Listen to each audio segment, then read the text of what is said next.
And for this map, the reason I chose this one is because the Fuel run a dive comp, and we can talk about dive for a little bit. Um, and the second one is, not only is it a dive comp, it's Sombra Dive, which is, you know, Doha. You know, the big signing. It's now the big signings time to show off, right? This should be tailor-made for him. He's the Sombra guy. He was really strong in a Sombra Doomfist dive and a Sombra Genji dive in Korean contenders. I mean, this is what you pay him the big bucks for, you know. Also, a Sombra dive will allow Note to get on Diva, which he's a lot more strong on than main tank.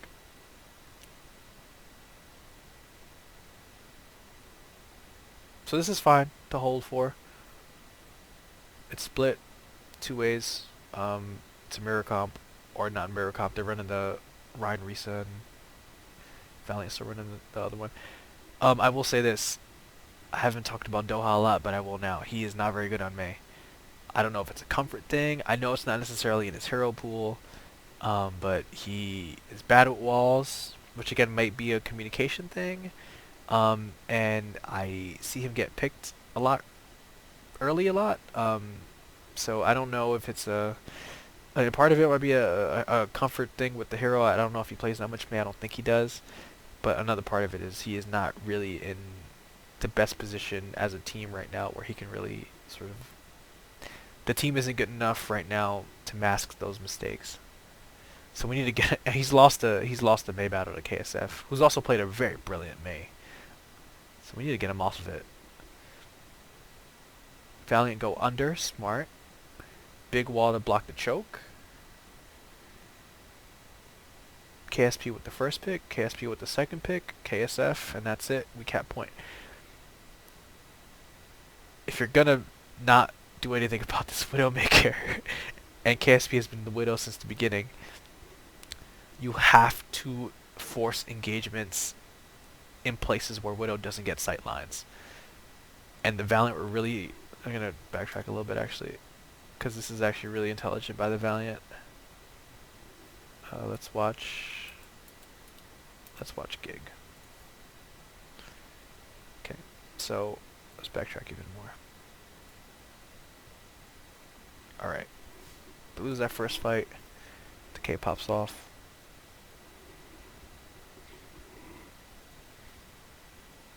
This is intelligent from the Valiant. If you go under... Let me switch colors. Then KSP can shoot for free.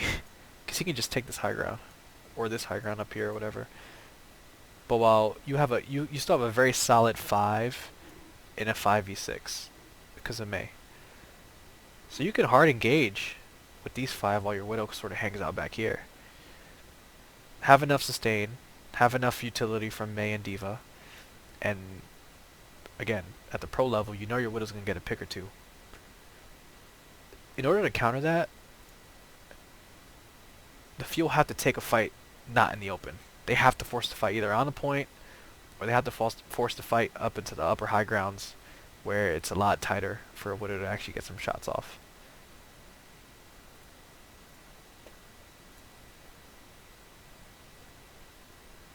So the Fuel have the right idea by holding up there. They need to stay up there. Dropping was the worst thing they could have done. Because here's what happens. Yep, free shooting. Yep. Yep. The Fuel made a big blunder. They should not have dropped.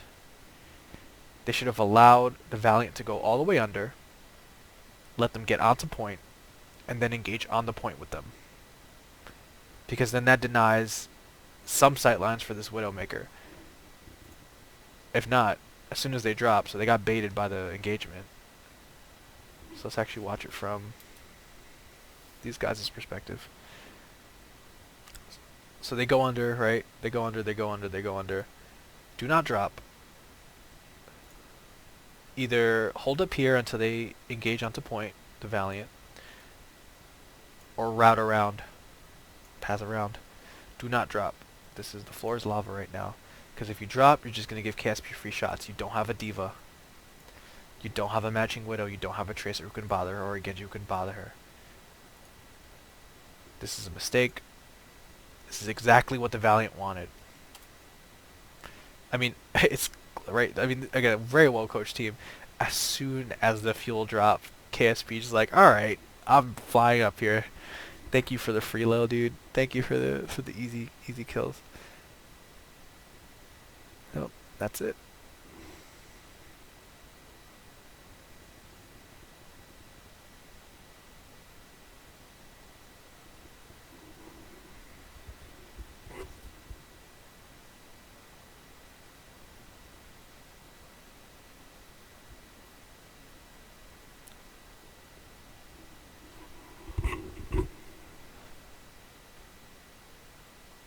We have sights. We're holding up here. KSP's probably gonna take a flank. He has free shots. Big wall from KSF. Now we go to Diva. Now we go to Diva.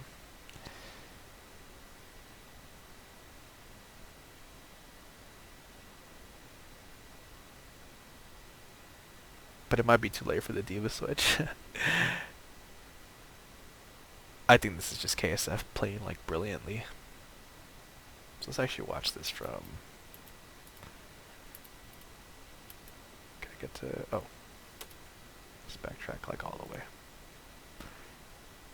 Okay. The comp hasn't changed. We finally go Diva.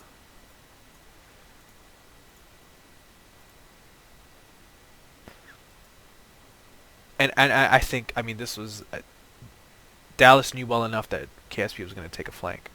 It's fair play to them.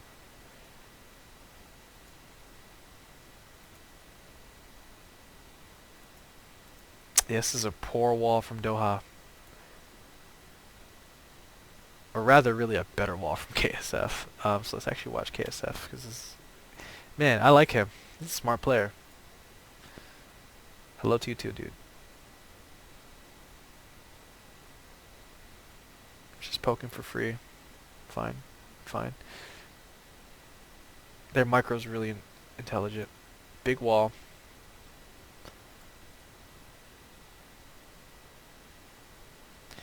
Yeah, they keep dropping. They keep dropping and it's not clean. If it were cleaner, then it would make more sense. But it's just not clean dropping.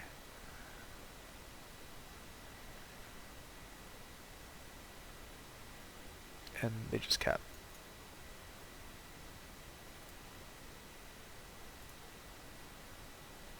All right. The fun time. We're gonna watch Doha.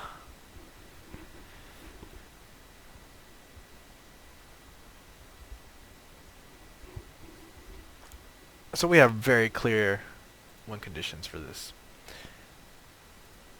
EMP. We have EMP. We have Blade. We have Nano. We have a nice, good combo of ults. EMP enables all of this. And Doha is one of the best Sombras around. The Valiant stays with the same comp.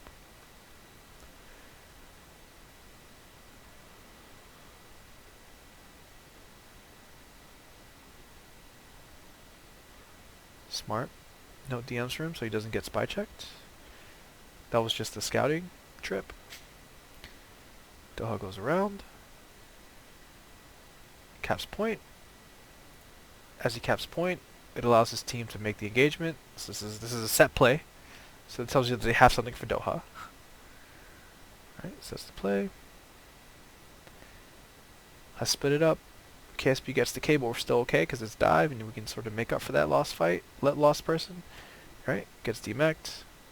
Man, Rain and Lastro are just so good as a combo. They always peel for each other, so we're denying Sombra a lot of value. But Doha's doing a really good job of just sort of pesky. Point presence. Really turning this Valiant team around and allowing the dive tanks to get some free damage in. Alright, so this is the same path. He did it like 3 times in a row. Gamsu down. I think the fight's over at this point. Okay. Or reset.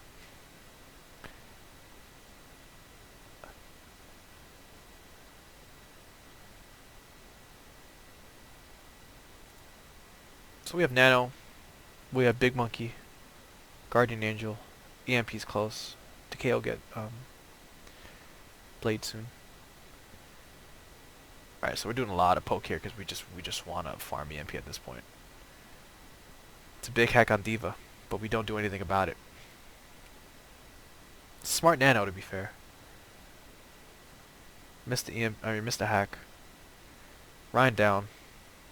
Big hack. Now this is nice. This is what we want. This is what we got Doha for. EMP is up. Nano's been used. Blade is up. KSF is dead. And we cap. Alright, so we got the win condition here, and then we got the win condition. 1, 2, and if you want to wait, you can wait. We got time. This builds fast. We can like poke, dry push, and get it, or not, or you can just go with EMP and dry blade and a bomb or something like that. But what follows is probably one of the weirdest, or some of the weirdest stuff you'll ever see in Overwatch. FYI. Spoiler alert, Doha never uses EMP. Why is that? So first things first. Like I said, Doha never gets to use EMP. I will give credit to these guys. They are playing for that damn EMP. You see that? I cycled through 6 different players and they're pretty much in 6 different spots. They are like, I don't want to get EMP'd, bro. So fair play to them. They know that this is a win condition. And they know they got bomb and blade up. So they're just like, we're going to split because they can't get us. So they are just denying Sombra so much value here by just not being together. High Noon goes off. Nothing. Gig is down. Now this is where I would get really aggressive with the EMP. I would call for the fight to either take place in 2 places. Either everyone goes to point. Either everyone goes to point, or we go up here. That's it. We gotta pick one of those 2 places to hard engage so Sombra can get some kind of value out of this EMP, especially since Deadeye's gone.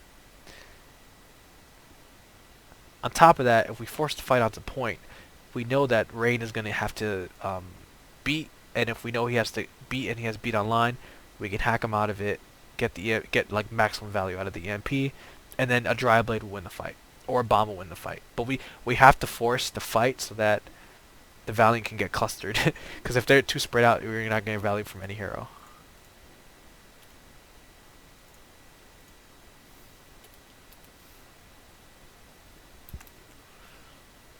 So we're even.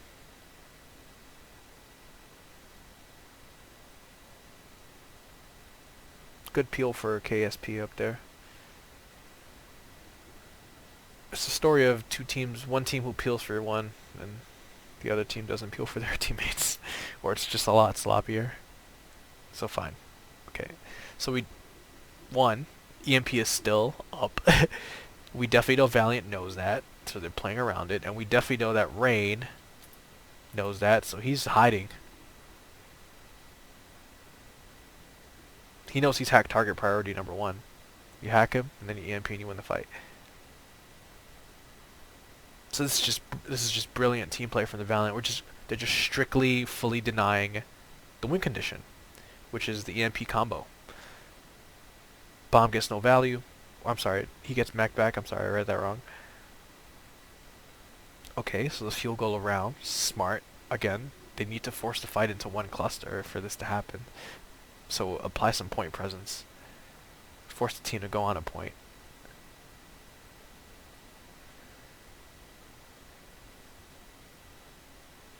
Gig gets 2. I would have seriously EMP'd there, so let's actually go back. Range was literally hiding the whole time. He was like, I'll keep you alive, Ana. Just, you heal those guys and go from there. So they finally make it around, right? They drop. Doha takes an off angle. I think this is the time to EMP, because you would at least get the tanks.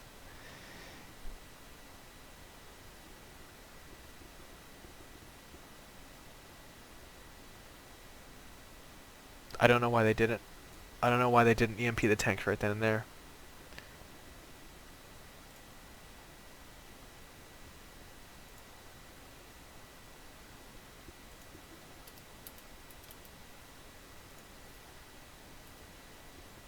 I think this is your win condition right here.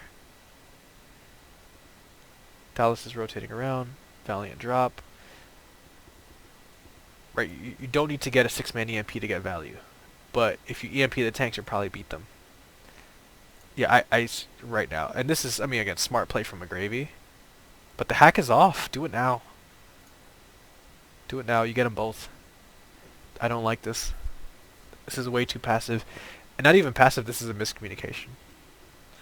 This is like very obviously a miscommunication. They communicated enough to rotate around, the field did, but they didn't communicate about what was actually going to happen when the fight happened.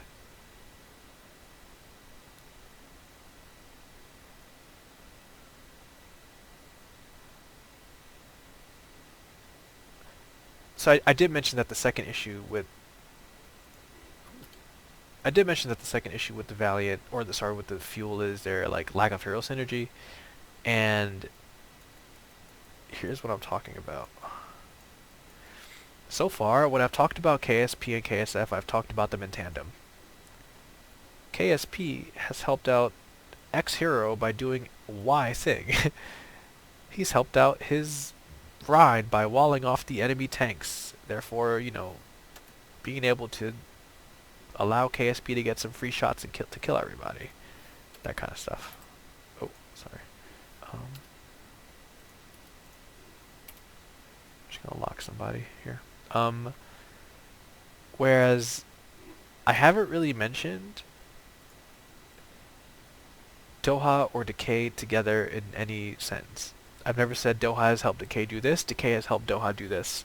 Decay has helped so-and-so do this, Decay has helped so-and-so do that, Doha has helped so-and-so do this. I haven't done it.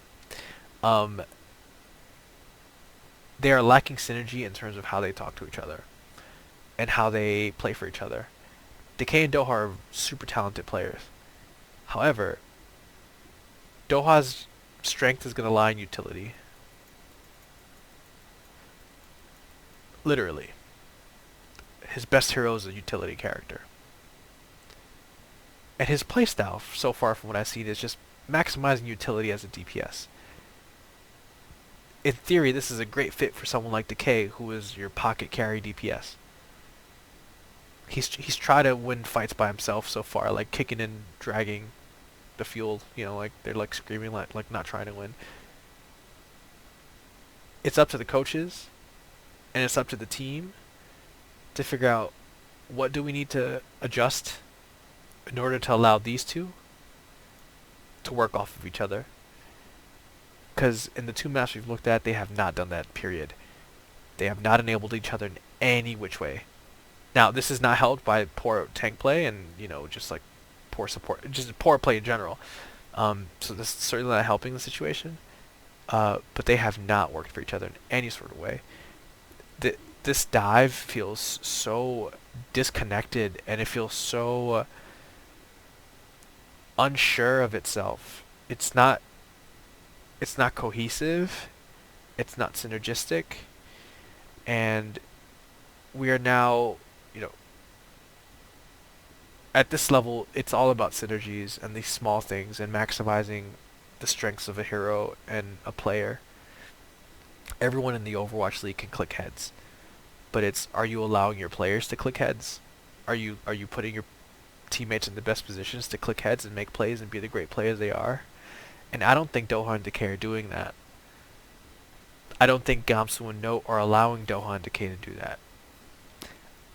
And on the flip side, I don't think Doha and Decay are allowing Gamsu and Note to do that for each other either. This is truly a group of 6 talented players playing for themselves right now. Could it change? Yeah. Hope it does change. I think a successful Dallas team is very good for Overwatch League. But as it stands, this is they don't. It seems like they don't like each other. It seems like they don't wanna play for each other. Um, I'm definitely gonna be watching them seriously in the next, really for the rest of the year. Like I said, I'm not a Dallas fan, but I think a good Dallas team is good for the league, and I think they're just intriguing from just like a storyline point of view. It's just like you brought in this Doha Sombra guy. You have Decay who could literally like carry you to a playoff spot. And again, you have solid enough players in the rest of the team to really fight for a decent playoff spot. So I will be watching them pretty closely, and I will be watching for the issues that I see that they have. The rotations, the engagements, and how poor they are. The lack of target focus and how poor that is. It's costing them lost fights. And their lack of hero synergy and their lack of player synergy. I'm going to be paying close attention to the comps they run for the next few weeks, especially with hero bans coming into play. Hero bans are, I think, a good thing, a net good thing for the league and for the game in general. What it's really going to test is, one, how good is your coaching? And then two, you're not going to know what the optimal comp is because you're only going to have like a week or two to prepare tops. So you're really going to have to depend on these like internal synergies you've built as a team. You're really going to have to depend on one another to help each other out. Because I'm thinking a team like the Valiant, even though they're new and they didn't win their other game in the homestand, they're going to be okay because Lastro and Ren will play for each other. They're going to be okay because McGravy will play for all their guys. They're going to be okay because they all play for each other. So they'll take their bumps and bruises, but they'll at least be okay. Their heads will always be above water because they understand the team concept of Overwatch. A team like the Fuel, where it's just a bunch of individuals, I have a lot of concerns about. Let's say they ban like Sombra for whatever reason. Let's say they ban Sombra and like McCree, just for these purposes. What is the Fuel gonna do? What are the Fuel gonna do if they don't have optimal heroes playing? I don't think the intangibles are here yet. And the journey to finding out if they will actually come to fruition for this team, or if they don't, are just gonna be incredibly interesting. Because here's the sort of caveat to this whole thing: if the Fuel can get their stuff together and really figure things out, I think they have like a potential top-5 DPS duo in Doha and Decay. And like I said, everyone else is good enough to allow Doha and Decay to really carry this team to like decent playoff success, or just a playoff spot period, and then success afterwards. But as it stands, the question I asked at the beginning is,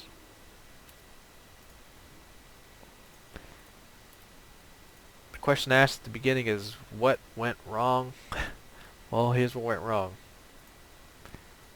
for the Dallas Fuel. Poor engagements and rotations.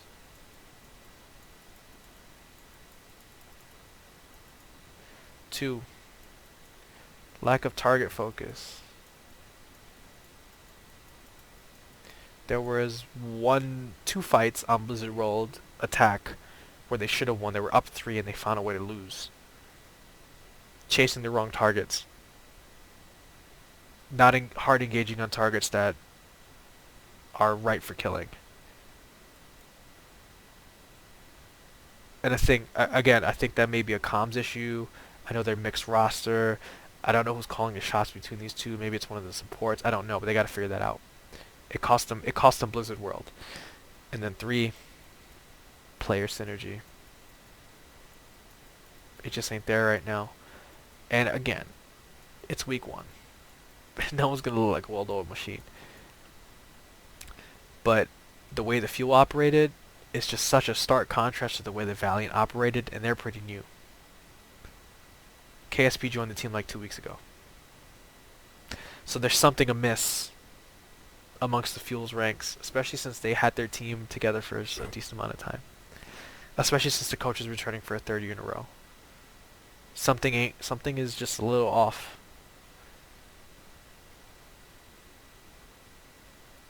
these are the things that went wrong for Dallas over the weekend.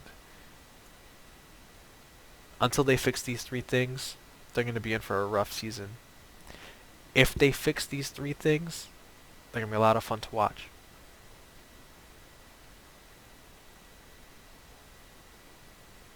I guess only time will tell, you know.